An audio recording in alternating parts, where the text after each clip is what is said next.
भाई, धर्म बदला जा सकता है, पूजा पद्धति बदला जा सकता है, अपना पूर्वज नहीं बदला जा सकता। तरकश में यदि तीर न हो, तलवार बदल कर क्या होगा। और समाज यदि बदला नहीं, सरकार बदल कर क्या होगा। कि अगर वह मजहब यही सिखाता है कि गैर मजहब की लड़की को प्रेम के जाल में फंसा करके उससे काट देने से उस समाज का भला हो रहा है, तो ये तो समाज को सोचने की आवश्यकता है कि उस मजहब की अब इस दुनिया के अंदर आवश्यकता है कि नहीं है। सड़क से लेकर संसद तक खुलेगी सबकी पोल। नमस्कार, मैं हूं प्रिंस तिवारी और आप देख रहे हैं देसी बोल। बोलना तो पड़ेगा। भारत विविधताओं का देश रहा है, जिसने समय समय पर अनेक संस्कृतियों ने जन्म लेकर विश्व को मानवता का और चलने का राह दिखाया है। ऐसे ही धर्म को लेके जो भारत आगे बढ़ता रहा है, समय समय पे अनेक महर्षियों ने इस विश्व को एक मार्ग प्रशस्त किया है। लेकिन आज जो परिस्थिति इस देश में बनी हुई है, धर्म को लेके, संप्रदाय को लेके, इन सभी मुद्दों पे बातचीत करने के लिए हम सभी के साथ आज मौजूद है धर्म जागरण मंच के प्रांत प्रमुख श्री तारकेश्वर जी। आइए हम इनसे बात करेंगे और जानेंगे आज का जो भारत में परिदृश्य बना हुआ है धार्मिक विचारों को लेकर, इस पे इनकी क्या राय है। सबसे पहले स्वागत है आपका हमारे इस विशेष कार्यक्रम में। बहुत बहुत धन्यवाद, आपने हमको बुलाया। अब सबसे पहले जनता को आप ये बताइए, आप धर्म जागरण मंच से जुड़े हुए हैं, धर्म क्या है और संस्कार क्या है? देखिए, धर्म के अलग अलग लोग अलग अलग परिभाषा देते हैं, लेकिन धर्म वास्तव में वही होता है जिसके पालन करने से अपना और समाज का किसी की स्वतंत्रता में बाधा न बने, और अपनी भी अभिव्यक्ति, अपनी भी जो विचार हैं, हम कुंठित न हो, हमको भी न लगे कि हमने कोई ऐसा काम किया जिससे हमको पश्चाताप हो। वो धर्म नहीं है। जिससे हमारे जिस कार्य से, जिस मेरे वाणी से, जिस मेरे विचार से किसी की आत्मा आनंदित होती है, उसका कुछ विकास होता है, वो कुछ सीखता है, जिससे समाज का कल्याण होता है, वही धर्म है। धर्म धारण करने वाली चीज़ है, धारण यानी सीखने वाली चीज़ है। धर्म को एक प्रकार से कहें तो जो कर्तव्य भी कहा जा सकता है हर व्यक्ति का। जैसे अपने यहाँ ही देखेंगे कि एक पूरे विश्व में मनुष्य को बांटिए तो दो भाग मार, एक महिला और एक पुरुष। लेकिन एक ही परिवार में कई महिलाएं भी हैं, कई पुरुष भी हैं। लेकिन उसका अगर बेटी है तो बेटी के साथ हमको कैसा व्यवहार करना है, क्या धर्म सिखाता है कि बेटी के प्रति बाप का क्या धर्म होना चाहिए। बाप भी पुरुष है, बेटी भी महिला है। माँ है, वहाँ अपना संस्कार देखने की नज़रिया, उसके प्रति हमारा क्या व्यवहार है, क्या कर्तव्य है, हम माँ के साथ क्या व्यवहार करेंगे, ये आना चाहिए। यही धर्म है कि हमको किसके साथ किस प्रकार का व्यवहार करना चाहिए, और हमारे आचरण, वाणी, व्यवहार से समाज के किसी भी व्यक्ति को कोई कष्ट न पहुँचे, और समाज में की संचालन अच्छे ढंग से जिस कर्तव्य को, जिस धर्म को मानने से हो सके, उसी धर्म को मानना चाहिए। धर्म यही है जिससे समाज का कल्याण हो। अच्छा, तो समाज के कल्याण के बीच बीच में कभी कभी हमको लगता है कि हर रोज अखबारों में, टीवियों पे ऐसा समाचार आता है कि किसी गैर हिंदू ने हिंदुओं को, जो दबे लोग हैं, जो पिछड़ी समाज के लोग हैं, जिनके तक विकास, अंत्योदय तक उनका विकास नहीं हुआ है, उन लोगों को मंत्रांतरण किया जाता है, धर्मांतरण किया जाता है, और सिर्फ इस्लामिक मिशनरियों के द्वारा नहीं, सिख ईसाई मिशनरियों के द्वारा भी। तो इस पे आप क्या कहेंगे, कहाँ तक इस पे आप लोगों का काम? देखिए, जो मतांतरण है, अब आप ही एक बात सोचिए कि किसी भी व्यक्ति को मतांतरण कराने से, मतांतरण धर्मांतरण कहिए या मतांतरण कहिए, धर्मांतरण करा देने से यानी क्या करना। धर्मांतरण में होता क्या है, तो पूजा पाठ पद्धति, उपासना पद्धति बदली जाती है जी। अब एक बात बताइए, एक मैं मानूं कि इस सृष्टि को एक ही भगवान ने बनाया है, सर्वोच्च शक्ति, उसका कुछ भी नाम नहीं है। जिसने बनाया सर्वोच्च सर्वशक्तिमान है, वो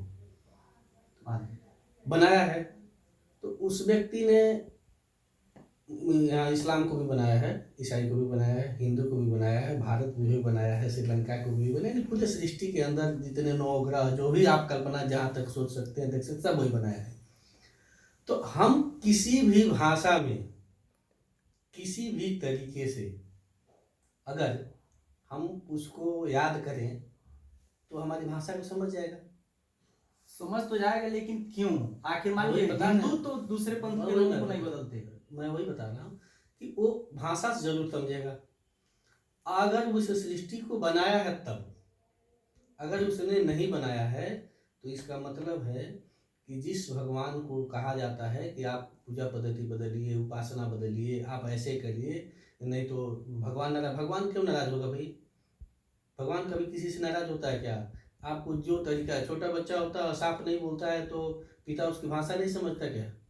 बुढ़ापे में आदमी के मुंह में दांत नहीं होता है फिर भी उसके बच्चे लोग उसके अपने बाबा दादा की बात नहीं समझते क्या? तो उनको क्या आवश्यकता है, नहीं समझते। वैसे भगवान है, भगवान भी सबकी भाषा वो समझता है, सब चीज समझता है। अगर कोई कहता है कि भगवान यह उपासना पद्धति को नहीं मानता है, करता है, तो ये जाहिलपन है और उनका भगवान जाहिल है।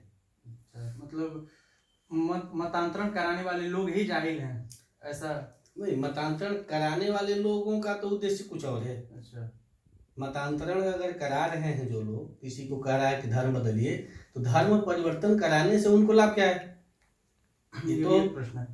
पूजा पद्धति तो अपना स्वयं का विषय है, व्यक्तिगत विषय है, लेकिन धर्मांतरण मतांतरण के पीछे उनका उद्देश्य है। तो उद्देश्य क्या है? तो उनका उद्देश्य साफ है कि भाई आप पूजा करें न पूजा करें, इससे दूसरे को क्या कष्ट होने वाला है?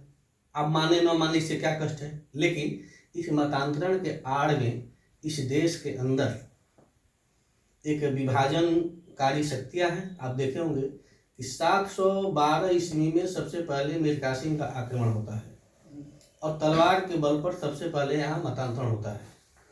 और जहाँ जहाँ मतांतरण बढ़ा, जहाँ जहाँ भारतीय संस्कृति सभ्यता को मानने वाले लोग कम हो गए, वह भूभाग हमारे देश से अलग हो गया।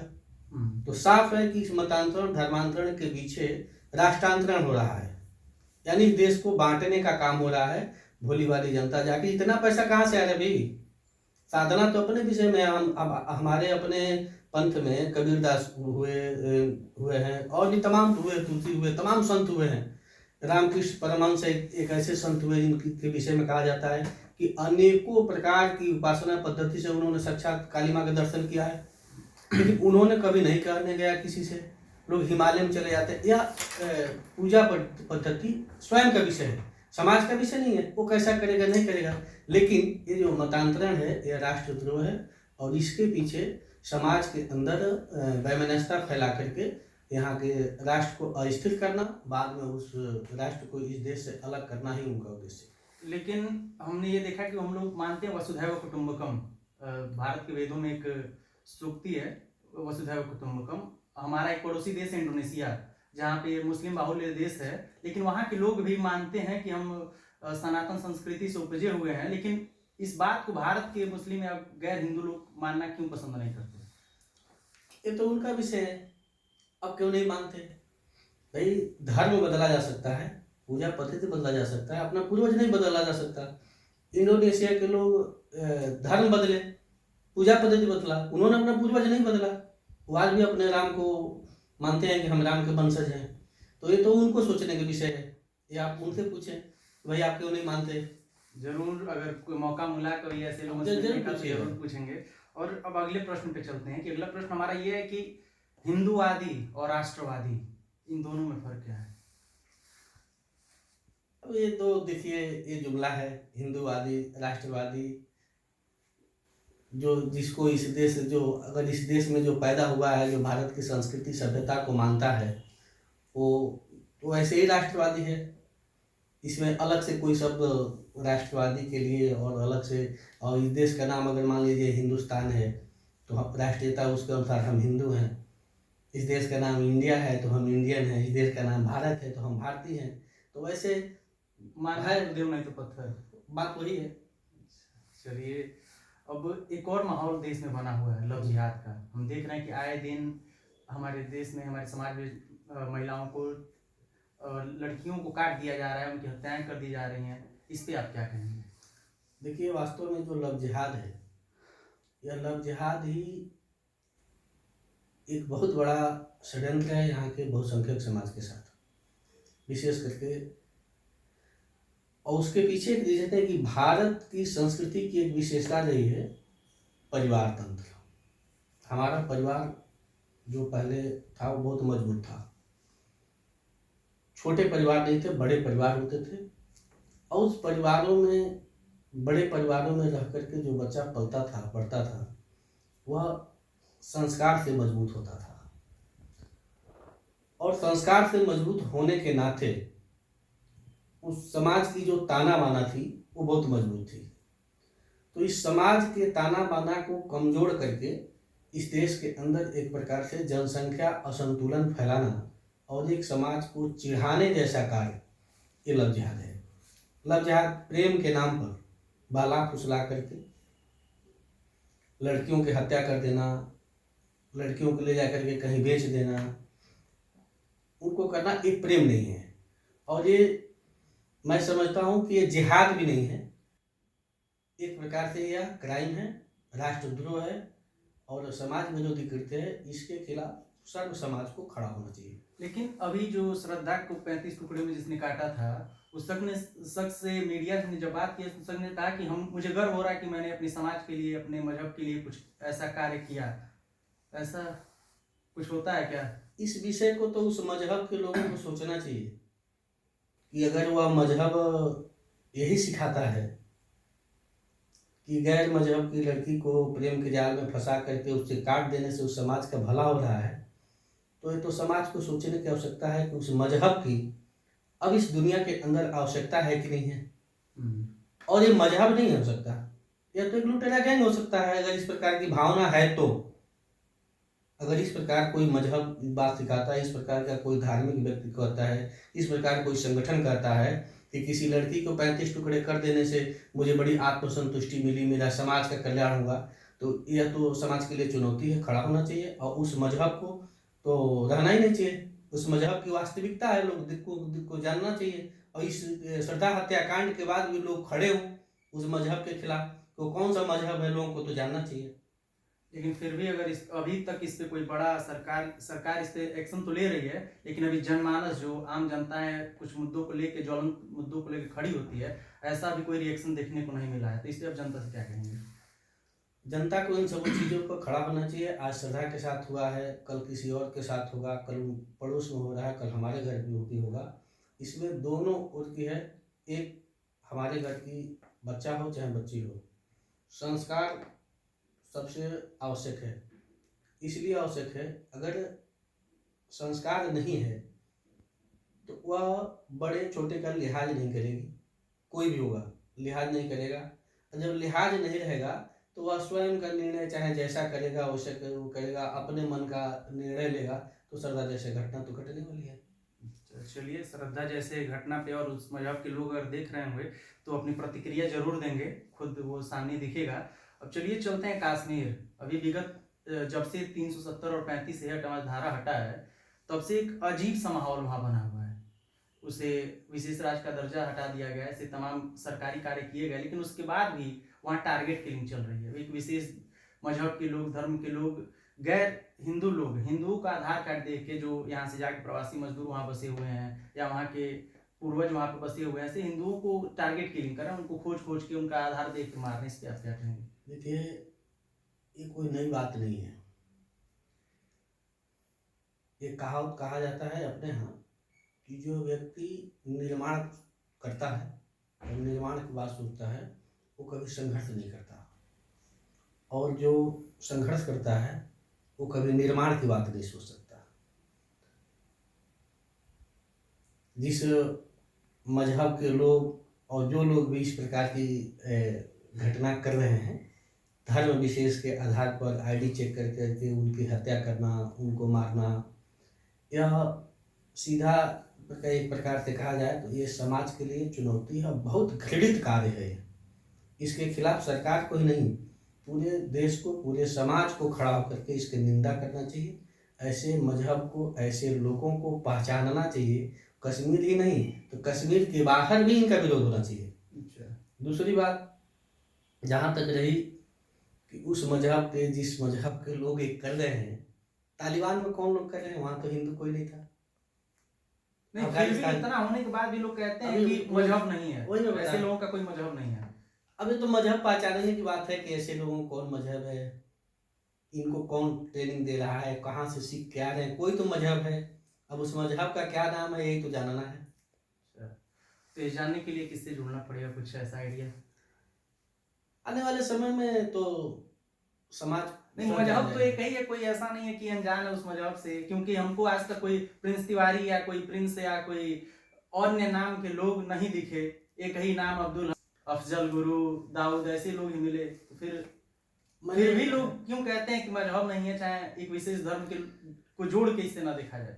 देखिए, मेरा कहना है कि मैंने पहले भी आपको बात कहा कि जो हमेशा लड़ाई और संघर्ष की बात करेगा वो कभी निर्माण की बात नहीं सोचता। आज कश्मीर के अंदर निर्माण हो रहा है।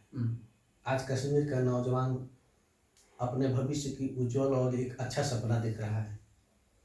वहाँ के जो मजहबी लोग हैं, जिन लोगों ने मजहब के नाम पर हमेशा वहाँ लूटपाट किया है, पैसा कमाया है, उसी के नाम पर उनका धंधा चला है, आज उनकी अचानक धंधा बंद हो गई कश्मीर में। उनके हाथ से नौजवान निकल रहा है, नौजवान उनकी सुनने वाला नहीं है। तो यह एक स्ट्रेटजी है, मजहब के नाम पर कहिए या जिस चीज़ के नाम पर कहिए, एक डराना धमकाना। और उनका उद्देश्य भी रहा है कि मतांतरण, जो मैंने आप पहले ही विषय आपने पूछा था कि उनका असली उद्देश्य यही है, मतांतरण कराने का भी उद्देश्य यही है। आज कश्मीर में हो रहा है ना, कल गोरखपुर में होगा, परसों महाराजगंज में होगा, परसों गोरखपुर का आप नाम लिए, गोरखपुर में भी अभी मुस्लिम मिशनरियों का तो नहीं, लेकिन ईसाई मिशनरी बहुत ज्यादा एक्टिव है। आपको अगर पता चला होगा तो कहीं ना कहीं से भनक लगे, ईसाई मिशनरी बहुत ज्यादा एक्टिव है। इस पे कोई एक्शन लिया जा रहा है कि नहीं? देखिए, हर चीज़ का रामधारी सिंह दिनकर जी की एक कविता है कि तर्कस में यदि तीर न हो तलवार बदल कर क्या होगा, और समाज यदि बदला नहीं सरकार बदल कर क्या होगा। ये जितनी ईसाई मिशनरियों की जो छल कपट की शिक्षा सेवा चिकित्सा के नाम पे जो दुकानें चल रही हैं, विद्यालय के माध्यम से, बड़े बड़े चर्च के माध्यम से, इसको समाज को जगना चाहिए। और जिस दिन समाज जगेगा, समाज में जन जागरण होगी, ये लोग अपना बोरिया बिस्तर समेट करके ये चले जाएंगे। इनको तो 1947 के साल में ही चला जाना चाहिए था, जब यहाँ से अंग्रेज गए तो चले जाना चाहिए था उसी समय, लेकिन अपना रह गए। अब रह गए हैं तो अपना जाल ताल फैला रहे हैं, झूठ साच, लेकिन इनका पर्दाफाश होगा। अभी आप देखे होंगे चैनल पे भी, कई चैनलों पे आया है, यूट्यूब पे भी चल रहा है, छत्तीसगढ़ के आदिवासी के लोगों को इन लोगों ने बहला फुसला कर वहाँ मतांतरण किया, चर्च बनाया।